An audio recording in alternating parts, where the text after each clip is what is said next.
All right, what is good, ladies and gentlemen, is the Themasr reviewer, and tonight we are doing a review for Frozen 2. This is a rewatch for me, and yeah, any background that I have to give other than that, not really, but I do want to say a quick update. This is going to be my final recording before I go back to my dorms, and I am going to be this week getting back to some more variety on the channel. We're going to have some show uploads and hopefully some anime uploads as well, some reviews for those, and I'm gonna try to go for like some shorter stuff so that I can still kind of focus on the momentum I have with the just the viewer recommendations I'm trying to finish, as well as I do have to eventually get back to Yakuza and just some other stuff I'm still trying to get through Phineas Ferb, which is taking a while. So, but I am gonna try to focus on like some shorter stuff that I can just get out in order to, for the sake of variety on the channel. So anyway, with that said, let's just begin with the plot. So the plot of this film is that basically the spirits are apparently there's a lot of like lore expansion in this movie from the first film. So we find out that there's this magical forest basically that there's like a flashback where Elsa and Anna find out from their parents that there's this like ancient forest, that's enchanted forest, I think it's actually called, that there are spirits. And then there was this whole thing that happened in the past where basically Anna and Elsa's grandfather kind of there's this whole their grandfather was alive back then, and then there was this leader of this tribe. I forgot the name of the tribe, so I'm gonna check real quick. Just give me a second here.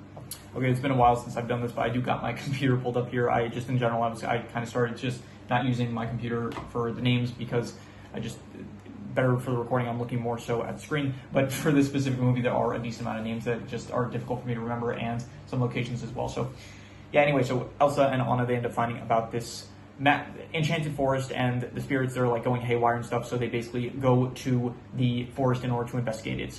Anna, Elsa, Kristoff is also going along, as well as Sven and Olaf, so they go into the enchanted forest. And I'm gonna be honest, this is a really short film. It's I think the actual whole thing wraps up in an hour 20 minutes, I'm pretty sure, and then there's an extra 15 minutes dedicated to I guess the aftermath of the events or something like that. So it's pretty short, to be honest. And basically the only thing that really happens is that they're investigating the reason that the spirits are kind of going haywire and stuff, and so their goal is to get to Otto Holland. That is this, here it's described here as a mythical magical river frozen in the form of a glacier. So they are trying to get to there. So on their journey, they end up finding out about these two warring groups that are stuck in the forest, which is I forgot what they're called actually. One is just some. I forgot the name of the actual. I'm forgetting all the names of the locations. Arendelle. There's some Arendelle guards, and then there are some guards that are. I'm going to check here. Frozen to North. I forgot the Northaldrins. Yeah, I think so. The Northaldrins. So anyway, so yeah, there's this they meet these kind of these two warring factions where it's they are kind of trapped in the forest, and they're still kind of against each other because of events that happened in the past, which we end up finding about later on. But basically, yeah, the film is kind of just they encounter the different forest spirits. So initially they encounter the wind spirit, and then they just become Elsa just manages to befriend the wind spirit. Then same thing happens with the fire spirit, and then later on the same thing happens with the water spirit. While this is going on, I guess Kristoff, his whole arc of this movie is that he wants to propose to Anna, but he's not good at doing so, and he keeps on getting to misunderstandings with her. Olaf, he just is everything that's going on around me is wild and crazy and stuff, which is for Olaf, I feel he's the weirdest, probably the character you wouldn't expect that sentiment to come from. But yeah, he's everything going on is so wacky and crazy and stuff, and his whole thing is that I'll understand this probably when I'm older. His whole thing in this movie is that with age comes wisdom, so he's just talking about how it's when he's older he'll understand everything that's going on. So anyway, yeah, so they kind of befriend the forest spirits, and then the only ones that they don't end up befriending are the earth spirit. It's they straight up are copying Avatar of air, water, earth, fire. Not yeah, it's a copy. I guess Avatar was the first to do it, probably the first to do it. Maybe something else did before them, but I'm not gonna fault it. I'm not gonna say oh, they're ripping off Avatar, because yeah, those are pretty common elements of nature, I would say. So yeah, it's not a rip off or anything like that. Anyway, so yeah, they, after basically just befriending the spirits and then some stuff going on between the warring factions and stuff, Elsa and Anna, they end up finding this shipwreck that was their parents. And so they end up finding out about, I forgot what they found in the shipwreck. I'm pretty sure a message from their mother that told them where they end up finding out why their parents were going on the trip in the first movie, because in the first movie they go on the trip and they end up dying immediately. And so I like the fact that we do end up finding out in this film why they even end up going on the trip, and they were going to, for the name again, Otto Holland. They're going to Otto Holland because it's this location that you're supposed to, here, I'm trying to see if it says here like specifically what the purpose of the place is, but it's basically supposed to be this place that has like answers to everything. So okay, it doesn't specifically say here, but basically it said in the movie that like this place has the answers to like questions that you're looking for or something like that. So anyway, so Elsa, she crosses a giant ocean to get there, and then at this point is when she befriends the water spirit, and then she manages to get to Otto Holland, and then she is frozen because of, I'm not really sure why, to be honest, but I guess she like got too deep in the glacier or whatever, and so she ended up freezing. She ends up finding out in the past basically the Arendelle soldiers and the Arendelle like faction, they built this dam for the Northuldrins in order to like quote unquote create peace, like they did as like a peace offering, like, oh, it's a gift to you guys, but really it ended up harming the forest and the forest spirits and stuff. And so from there, the whole thing is basically Anna and Elsa's grandfather, he doesn't trust magic users, I guess, and so from that reason he wants to go to war with the Northuldrins, and so he ends up attacking them while they're like weakened because of the dam and stuff, and then from that causes war, and then I guess that's the reason that the factions were warring in the first place.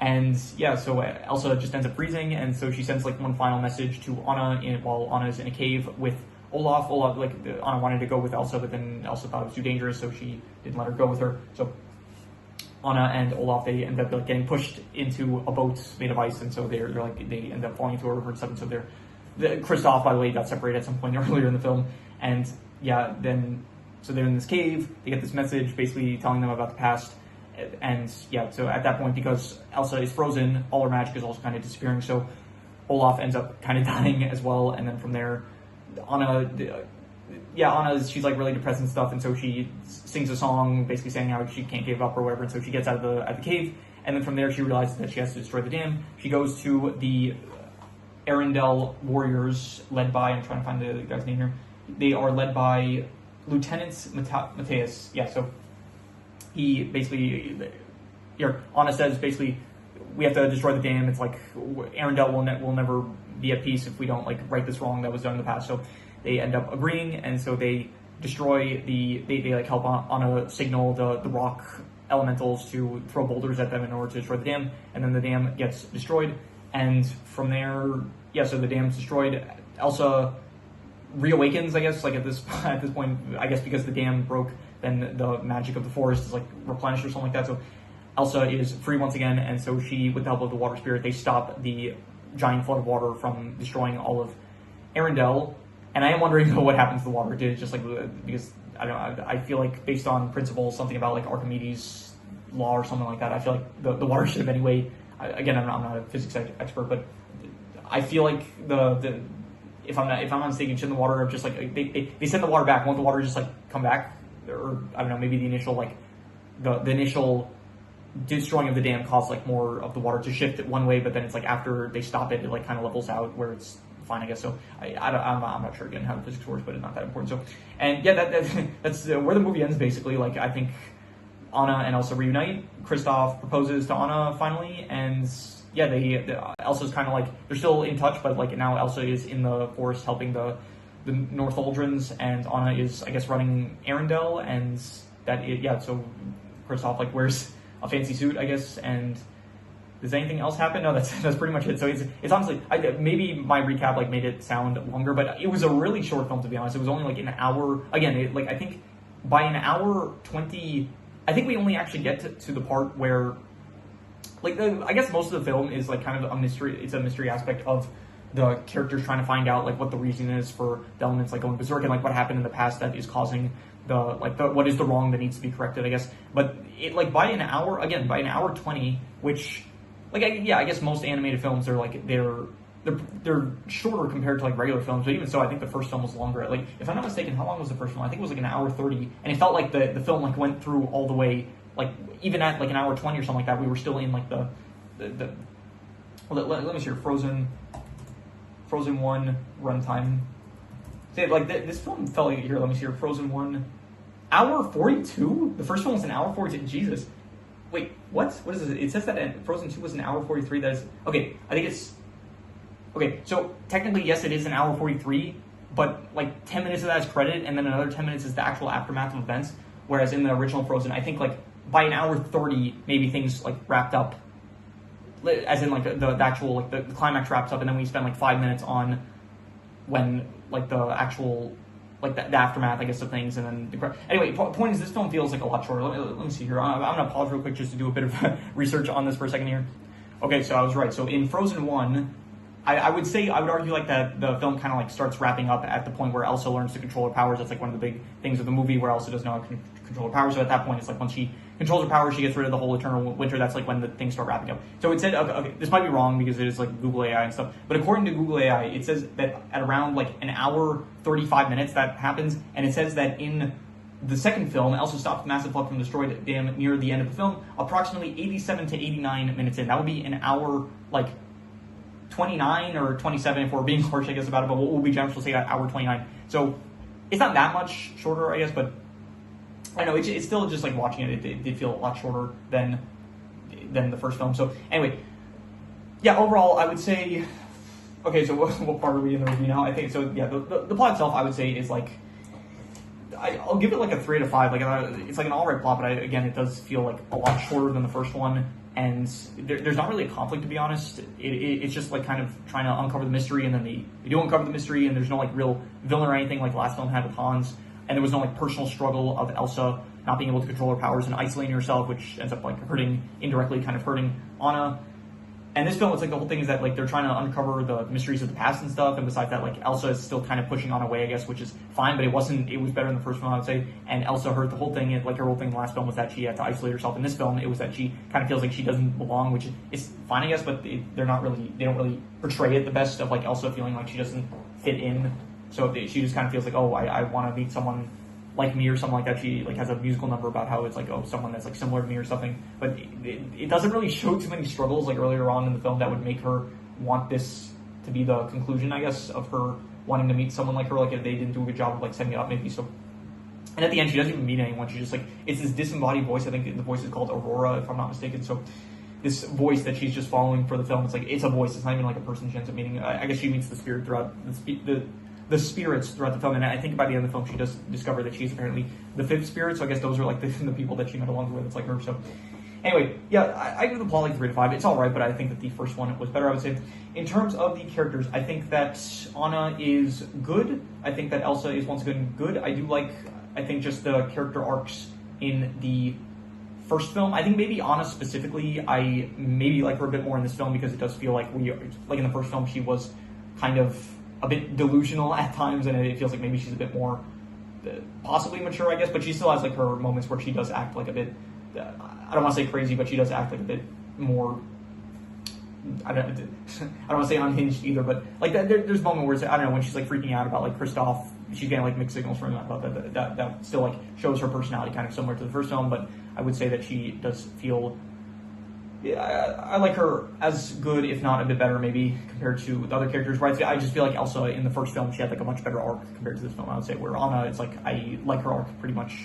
Her arc in this film is just basically like, it's kind of the same, more the same, to be honest. Maybe that's why I like her still as good, because in the first film, it was just like she doesn't want Elsa to isolate herself, and she wants to help Elsa, and in this film, she also kind of wants to just help Elsa. So yeah, but this film, I guess, it's like minus the whole delusion of like, oh, can I marry this man that I just met? And so this film, it's like better because I guess she doesn't have that aspect to her. Olaf is fine. I would say that it feels like he's a bit less screen time in this film, but in the first film I didn't love him. I also didn't hate him. I thought he was like a mixed character, like he's got good moments, but he's not the best character, I would say. But in this film, I would say that he is probably just more of the same, honestly. He's a good character, he's got some good moments. I did like the musical number that he had in this film, and we'll get to the music soon. I thoughts on the music, so yeah.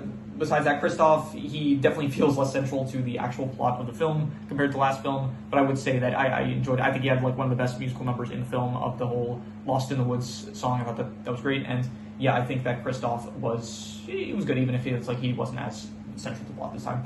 The new characters, I think Lieutenant Matthias, he was good at, but honestly, we saw a lot less of him than I remembered from the first time I watched this film, so yeah, it does a bit of a shame we didn't get to see a bit more of him, as well as like Yelena, the leader of the North Foldra tribe as well. Like we don't really see much of those characters, as well as like Ryder and Honeymarin. From what I remember, I thought like Ryder was like a really important, like a really central character that really helped out Kristoff with his problems. I think they have like 1 or 2 scenes together, and that was it. So besides them, there is I guess we do see a bit more of Anna and Elsa's parents, and I'm really upset about this because I was watching the film and I remembered that like there was a scene of where we have King, I forgot the king's name, but it was like King Agnar, I'm pretty King Agnar, and then the mother King Iduna. I remembered from the first time I watched the film, I was like, oh, there's a scene of them when they're kids, and it's like they're in the forest and they're like playing tag or something like that, and it's like the wind spirit is there, Gale, and the wind spirit's like also like kind of getting in the way, and I thought it was a very cute, wholesome scene, and I thought it was a great scene. And then I'm like watching this film, and I'm like, I get to the end of the movie, and I'm like,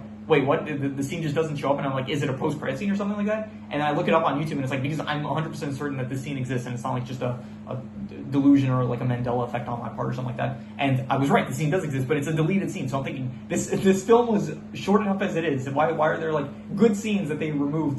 Because I guess I don't know what the reason they removed it was, but it was a really good scene, and I recommend like anyone that watches this film also goes to check out that scene. You can probably just look up like Frozen 2 deleted scene, and it's probably going to be the one that shows up. But it was a good scene, and the film itself just felt like already short, so I don't understand why they had to take that out, because again, it was a good wholesome scene of like the two of them as like when they're younger. So, but anyway, I would give overall the characters probably, there's also like the spirits, I guess the fire spirit of like this gecko, pretty cute, and the wind spirit, yeah, alright, I would say not really that doesn't have like a embodiments animal or something like that. There's the water spirit. The spirits are fine. I don't have any strong thoughts on any of them. I would say probably my favorite was the fire spirit because it was a gecko, and so yeah.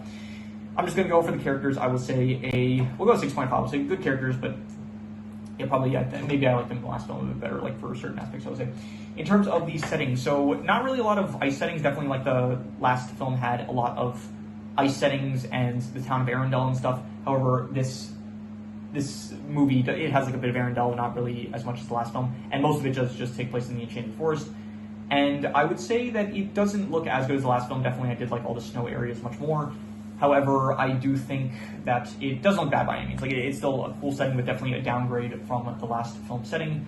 I would just give this setting, I'll go like a 6 out of 10. I'll say it's like above average for the settings, but definitely again a downgrade from the last film, which has like such beautiful snow areas and stuff, and these blizzards and stuff. It really captures the theme of the movie being frozen and stuff. So, in terms of the visuals, I would say that the visuals were, let's see here, once again, like not a lot of like Elsa using her, like we have moments where Elsa uses her ice powers, but none of them in like a combat context, which I did like in the last film. And in this film, we basically just have, let's see here, visuals. We have like some of the spirits using their powers, which I guess was cool. We do have some more of like Elsa's powers, but it definitely wasn't as cool as the first film, I would say. Besides that, I don't know, some rocks being thrown by the earth elementals, that's pretty cool. The actual art style, I would say it's like about as good as the first film. I honestly don't really see. I think my sister, I was telling her I was rewatching these films today, and she told me like, oh, the animation like gets much better in the second film. And to be honest, I don't really see it too much. It looks about the same, I would say, between both films in both the context of the art style and the animation. So I would say visuals, like good visuals. The animation is good. I would say like it's not bad. It's just I don't see an improvement. So I don't know what she was talking about. The art style also like just fine. I would say overall I'd give the visuals like we'll go like a 6.5. We'll say good visuals, not as good as the last film, but definitely good, I would say. In terms of the music, I was like, going into it, I didn't remember like, I think just in general with these Disney sequels, they're not as iconic as the original films. Like this is also the case with Moana. I thought that in Moana 2, the songs were not as like iconic as the first film, but I will say Moana 2, I did not think any of the songs like reached the level of the first film, but I do think that there are some good songs in this film that do reach the level of the first film. I would say, once again, the Lost in the Woods song I liked. There were a lot of, honestly, like pretty much most of the songs were, I would say, not as memorable as the first film, but definitely still good. I would say probably my least favorite song was the whole one of like Anna stuck in the cave and she was singing about how like she can't give up or whatever. That one I didn't like because it just had like no visuals. It wasn't interesting. It was like depressing and stuff. So that was my least favorite song. But all the other songs I pretty much did enjoy. So in terms of the music, not as good as the last film. There's no Let It Go or anything like that, which I did like. By the way, in the film you do have like Elsa looking back at herself, like she sees like some past memories at a certain point when she's in, what was it called? When she's in Otto Holland, and she looks at herself singing Let It Go, and she's like kind of embarrassed by it. And yeah, I guess looking back at it, like just watching yourself in, I can attest to this. Like watching myself back in recordings, I do sometimes cringe at certain moments that I have in these recordings. But yeah, that was a good moment. That was I look back in to that moment, and I mean, if it was me, I guess for her personally, maybe it's like embarrassing, but I thought that was a great scene. So Anyway, in terms of the music, I'm going to give the music, I would say, honestly great. I'm going to say an 8 out of 10. I forgot what I gave it. I think for the first film, I did give the music like a 9 out of 10. I don't think it's that level, definitely, but it's still like great music. It is like really, really good music, I would say. So I'm going to give it an 8 out of 10 for the music. In terms of the worst thing, I'm going to say either one of two things. Either just, once again, the fact that this film feels so much shorter. It just feel like it just doesn't have a lot, even like the substance of the film, it doesn't feel as like substantive as the first film. It felt like, so it didn't feel like they had a lot. It's like solving this mystery, and it's like, okay, they solved the mystery, and then from there it's like it's like Anna just like instantly solves the issue. It's like, okay, I'm not going to give up, and she instantly just has a plan in order to save the day, and it just works out immediately. Like, no, she just has to like convince some Arundellian soldiers to help her out, and then they just instantly do it, and then that just wraps up in like less than 5 minutes. So yeah, it feels like really quick. So either I would say the pacing, maybe, I don't know about the pacing, maybe just like the runtime was just too short, I would say, or I would say the bless you. Yeah, I have to come up with something to say besides bless you, because that doesn't sound right. In fact, I'm saying it to myself. Anyway, I would say that it's either the runtime or it would be the scene of Anna in the cave on her own. Like, that musical number I just didn't really like too much. I would say that, okay, which one would I give the lower score? The one of Anna singing, I would give it like a, I'm not going to say a 4 out of 10, that seems a bit harsh, but I'll go like a 4.5 for that scene. And for the runtime, I would give I would also go like a 4.5. I'll just give a 4.5 to both. I don't usually do like two specific, I mean, in this case, I'll just do two, I guess, of the runtime and Anna's like singing the cave scene. I thought that both of those were not good, I would say. And yeah, in terms of the best thing, I would say that the best thing was probably, I'll just go with the music again. Like, the music, I'll read the high score. I don't have anything in mind other than that. Yeah, I did think that the music, there are some bangers, and I do need to at some point go to, for both Wish and for also the Frozen movies, I have to go through Spotify. Maybe tomorrow. I have a train ride, and I do need something to do on the train. Like, I get really bored on the, like, on the way back, when I go back from my dorms, there's less people in the train, so I feel more comfortable like using my laptop and like watching something. Where as like when I'm on a really crowded train in the morning, I don't want to like start watching something on my laptop. So yeah, I mean, I usually just when I come back to the weekend, I just do homework on the way back from the train because I have from the week. So anyway, not important. Yeah, so I'm gonna go back. I think tomorrow I'll listen to some of the tracks from the movies I reviewed today. I will try to see if I'll re-listen to them and hopefully add some of them to my playlist. So that'll be something to do tomorrow on the train. And yeah, let's see here any extra notes that I wrote down. I did like the Olaf recap scenes. I thought those were pretty good. That was entertaining. I mentioned I like the lore expansion of, I did like the fact that they did expand the lore with like Anna and Elsa's parents, as well as like the whole aspect of Elsa's powers and stuff. I thought that was good. Let's see here, I mentioned throughout this review that it does wrap up pretty quickly. I would say it's a shorter film than I would have expected. And in terms, and I did mention that there's a deleted scene. I do highly recommend if you watch this film, go check that out because it's a great scene. I do like it, and it is a shame that they didn't include it because it would have been just a good scene to include for already a film that feels kind of short. So yeah, that is all the notes. So I'm going to do the calculations for King Crimson. All right, so it ends up coming out to exactly a 6.5, which would be good, and I think I would probably.